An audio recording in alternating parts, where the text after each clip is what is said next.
President Trump says he'll make a decision on whether or not the U.S. will join the fight alongside Israel targeting Iranian nuclear sites. Joining me now from Israel, former Prime Minister of Israel, Naftali Bennett. Mr. Bennett, welcome. Thank you. What is your assessment of how the Israeli military has performed in this conflict with the Iranian regime? It's going incredibly well. We have been constantly peeling off more and more military, nuclear, and terror assets of Iran on Iranian soil. We've totally taken out the air defenses of Iran, so Iran right now is vulnerable, and we're roaming the skies. We're focused only on military and regime-related assets, of course not on the civilians in any way possible. It's going very well. President Trump sounds like he wants to give diplomacy one last chance. Let's play him, and I'll get you to respond, sir. We're ready, willing, and able, and we've been speaking to Iran, and we'll see what happens. What was the thought process behind 2 week timetable? Just time to see whether or not people come to their senses. Do you have any sense the Iranian regime wants a diplomatic solution? It doesn't seem so, but I think President Trump's approach is absolutely correct from his perspective.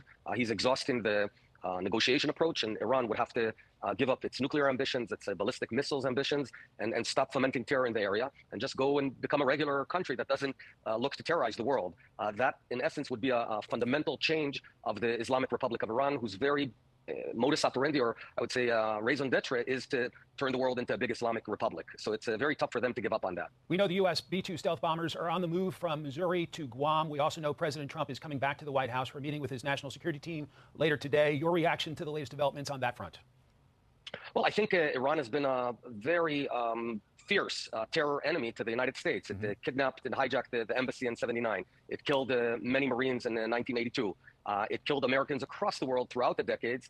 And, of course, it killed hundreds of American soldiers in Iraq using Iranian technology, those roadside bombs, and it tried to kill Trump. So this is a huge enemy. Right now, as you know, Israel is not calling on America to do anything. We're not telling America to act other than its own national security interest. And I can tell you one more thing. This is a battle of wills between the Iranian regime and the Israeli people. Our strength is ongoing. We've been in this country for about 3,700 years. So we're patient. If it takes another day, another week, another several weeks, we've got all the patience in the world. If the president decides to stay out for now, is there an option to take out the Fordo facility using Israeli commandos?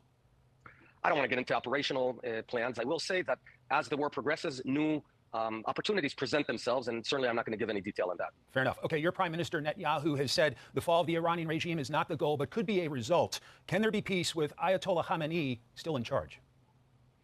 I don't think there can be peace with a guy whose very fundamental goal is to kill you and me, your nation, the big Satan, America, and my nation, the small Satan, in his words, Israel. So there's not going to be peace with him.